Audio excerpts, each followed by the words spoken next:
સુરેન્દ્રનગર મૂડીના નાડઘરી ગામની સીમમાં અચાનક કમ્પ્રેસર ફાટતા દોડધામ મચી ગઈ। સીમમાં બોરવેલની કામગીરી ચાલતી હતી। આ દરમિયાન જ અચાનક કમ્પ્રેસર ફાટ્યું અને આગ લાગી। સદનસીબે સવારનો બનાવ હોવાથી સીમમાં અવરજવર નથી, જેના કારણે જાનહાની ટળી છે। તો લોકોએ જાતે જ પાણીનો મારો ચલાવી આગને કાબૂમાં લેવાના પ્રયાસ કર્યા। આસપાસના લોકોએ આ અંગે ફાયર ફાઇટરને પણ જાણ કરી। રાજકોટની વાત કરીશું તો ટીખળ ભારે પડી શકે છે। અશાંત ધારો છે તેવા વોર્ડ નંબર 2 નો વિડીયો વાયરલ થયો છે। સગીર બાળકો દ્વારા ચાલુ સાયકલે ઘરોમાં પથ્થર ફેંકવામાં આવી રહ્યા છે। તો સગીરોની ટીખળથી પરેશાન છે લોકો। સમગ્ર ઘટનાના સીસીટીવી સામે આવ્યા છે। બાળકોની આવી ટીખળ ક્યારેક ભારે પણ પડી શકે છે। તો દ્રશ્યમાં જોઈ શકો છો કે લોકોના ઘર પર બાળકો પથ્થર ફેંકી રહ્યા છે।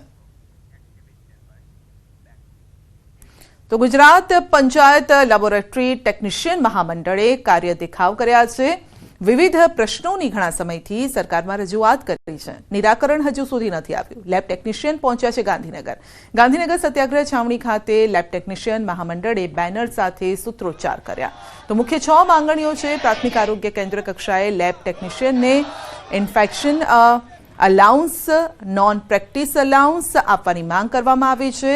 તો આ સાથે જ કેન્દ્ર કક્ષાએ આઉટસોર્સથી અટેન્ડન્સ સહાયક આપવાની પણ માંગ કરાઈ છે। ઉચ્ચતર પગાર ધોરણમાં વિસંગતતાઓ દૂર કરવાની માંગ કરી છે। કોવિડ-19 રોગચાળામાં કરેલ કામગીરી, પગાર બાબતનો ઠરાવનો લાભ આપવાની પણ માંગ થઈ છે। લેબોરેટરી ટેકનિશિયનને મેલેરિયા સુપરવાઇઝર અને મેલેરિયા ટેકનિશિયનની ખાલી પડેલી જગ્યા પર શૂન્ય બજેટમાં કામગીરીમાં ફેરફાર કરવાની માંગણી સાથે ધરણા કર્યા છે।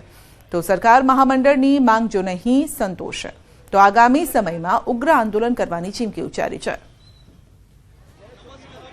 25/6/1992 જે ઠરાવથી પ્રાથમિક આરોગ્ય કેન્દ્ર, સામૂહિક આરોગ્ય કેન્દ્ર કે સિવિલ હોસ્પિટલ ખાતે કામ કરતા લેબોરેટરી ટેકનિશિયનના જે પગાર ધોરણમાં જે વિસંગતતા ઉદ્ભવેલી હતી તે 25/6/1992 જે ઠરાવ છે તેની અમલવારી અમે સમસ્ત લેબોરેટરી ટેકનિશિયનો માટે કરવા માટેની અમારી મૂળ માગણી છે।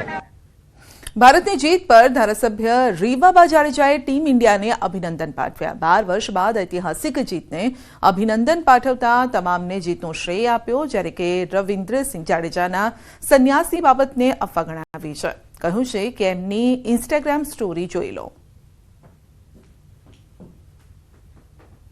12 વર્ષ પછી જે ઐતિહાસિક જીત આપણને ચેમ્પિયન્સ ટ્રોફીના ફાઇનલમાં મળી છે એ બદલ હું ખૂબ ખૂબ અભિનંદન પાઠવું છું 140 કરોડ દેશની જનતાને, ક્રિકેટ લવર્સને અને ટીમ ઇન્ડિયાને। અને ખૂબ સરસ રીતે આપણે થ્રુ આઉટ ધ ટુર્નામેન્ટ રમ્યા અને દેન ફાઇનલમાં જે રીતનું પ્રદર્શન, ટીમ કોમ્બિનેશન અને દરેક ઇન્ડિવિજ્યુઅલ પ્લેયર્સે કરેલું, તો આ જીતનો શ્રેય એ તમામને જાય છે, એટલે ખૂબ ખૂબ અભિનંદન।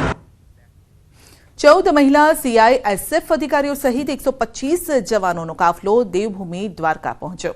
સમુદ્રીય તટની સુરક્ષા માટે નીકળેલી CISF જવાનોની સાયકલ રેલી દ્વારકા દરિયાકાંઠે પહોંચી। જવાનોની સાયકલ રેલી કચ્છ લખપતથી શરૂ થઈ હતી અને કુલ 6553 કિલોમીટરની સાયકલ રેલી કન્યાકુમારી ખાતે પૂર્ણ થશે। આ રેલી પૂર્વ અને પશ્ચિમ બે તરફના રાજ્યોમાંથી શરૂ થઈ છે અને જવાનો તમામ સમુદ્ર તટ વિસ્તારની 25 દિવસમાં જ साइकिल द्वारा मुलाकात लेशे।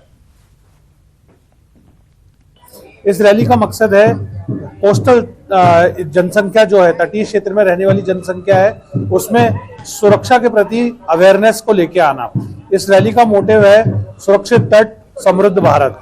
क्या क्या सुरक्षा के चैलेंजेस एक तटीय क्षेत्र में हो सकते हैं, इसके बारे में उनको अवगत कराना और किस तरीके के चैलेंजेस से वो ओवरकम कर सकते हैं ताकि हमारा देश जो है सुरक्षित रहे और समृद्ध बन सके। वापी महानगरपालिकाમાં આસપાસના 11 ગામોનો સમાવેશ કરવામાં આવ્યો છે। તેમાંથી નામધા લોકોએ વિરોધ કર્યો છે। વાંસાના ધારાસભ્ય અનંત પટેલની આગેવાનીમાં ગ્રામજનોએ મહાનગરપાલિકા ખાતે ધરણા કર્યા અને નામધા ગામનો મહાનગરપાલિકામાં સમાવેશ ન કરવાની માંગ કરી છે અને સતત ચોથી વખત અનંત પટેલની આગેવાનીમાં વાપી મનપા સામે વિરોધ પ્રદર્શન યોજ્યું। આગામી સમયમાં મહાનગરપાલિકા દ્વારા આજુબાજુના ગામના લોકો સાથે ચર્ચા નહીં કરવામાં આવે તો આંદોલન વધુ ઉગ્ર બનશે તેવી વાત કરી। ગેરબંધારણીય રીતે ગામના લોકોને અંધારામાં રાખીને ગામને મહાનગરપાલિકામાં જોડી દેવામાં આવ્યા, એનો વિરોધ અમે ચોથી વખત કરી રહ્યા છે। હજુ પણ જો અમને નહીં સાંભળે તો આવનારા દિવસમાં હજુ અમારો વિરોધ ઉગ્ર બનાવીશું. દાખલા તરીકે સુએજ પ્લાન્ટનો વિકાસ કર્યો, શું થયું? વલસાડમાં કર્યો, શું થયું? ડમ્પિંગ સાઇડ ઊભી કરી, કચરાની ઊભી કરી, શું થયું? રાજકોટ જિલ્લાના જામકંડોરણા તાલુકાના ધોળીધાર ગામના લોકો આકરા પાણીએ જોવા મળ્યા. અનુસૂચિત જાતિ માટે મંજૂર કરવામાં આવેલ ડોક્ટર બાબા સાહેબ આંબેડકર ભવન ન બને તેવા પ્રયત્નો કરવામાં આવ્યા હોવાના આક્ષેપ કર્યા છે અને જેથી ગામના લોકોએ અનશન પર બેસવાની ચીમકી આપી છે અને પોલીસ મથકે અરજી આપી ફરિયાદ નોંધવા માંગ કરી. ઉલ્લેખનીય છે કે ધોળીધાર મુકામે બાબા સાહેબ આંબેડકર ભવન બનાવવા માટે 5 લાખની ગ્રાન્ટ મંજૂર કરવામાં આવી હતી અને આ માટે પ્લોટ પણ મંજૂર કરવામાં આવ્યા બાદ ઘણો સમય થયો છતાં પણ ગામના 5 લોકોએ આ ભવનનું કાર્ય ન થાય તેવા પ્રયત્નો કર્યા છે તેવા આક્ષેપ લાગી રહ્યા છે અને અરજી આપવામાં આવી છે. તેમજ ધોળીધાર ગામના સરપંચ તેમના હોદ્દાનો દુરુપયોગ કરતા હોવાનો પણ અરજીમાં ઉલ્લેખ છે. તો ગામના લોકોએ આ 5 લોકો પર કાયદેસર કાર્યવાહી કરવાની માંગ કરી. સ્વર્ગવાસી શ્રી વિઠ્ઠલભાઈ રાદડિયા જે અમને 7-8 નંબરનો પ્લોટ દઈને ગયા હતા તેની માથે 5 થી 6 જણા એવા કે જેને કબજો કરેલ છે, એની માથે રાધાકૃષ્ણનું મંદિર બનાવેલ છે. એના વિરુદ્ધ અમે આજ 6 મહિનાથી આ લડત કરી છીએ, પણ આ લડતમાં કોઈ પણ પ્રકારનો અમને કોઈ રિસ્પેક્ટ કે કોઈ જવાબ મળેલ નથી. તે માટે અમે આજ જામકંડોરણા પોલીસ સ્ટેશને જે અમારું સ્ટેચ્યુ આંબેડકર ભવનનું બેહાડેલ છે, આંબેડકર સાહેબનું જે સ્ટેચ્યુ તે પણ ખંડિત એ 5 જણાએ જ કરેલ છે. જૂનાગઢ શહેરમાં આડેધડ રસ્તાના ચાલતા કામના કારણે ગિરનાર પર્વત પર ડોળીના વ્યવસાય સાથે સંકળાયેલા યુવકનું બાઇક સ્લીપ થતાં મોત નીપજ્યું છે. યુવકના મોતથી 2 પુત્રો સહિત પરિવારનો અંધારો બન્યો છે. શહેરમાં પાછલા ઘણા સમયથી રોડ બનાવવાનું કામ ચાલે છે. વિપુલ જાધવ સવારે 5 વાગે ગિરનાર જતા હતા ત્યારે ખરાબ રોડને લઈ તેમનું બાઇક સ્લીપ થઈ ગયું. માથામાં ઈજા થતાં ઘટનાસ્થળે મોત થયું છે. તો આ બનાવ બાદ પરિવારનો અંધારો બની ગયો છે અને તેમના પરિવારજનો મનપાની બેદરકારીના કારણે મોત થયાનો આક્ષેપ લગાવી રહ્યા છે. સાથે એમએલએ, એમપી તેમજ સરકાર સહાય કરે તેવી માંગ છે.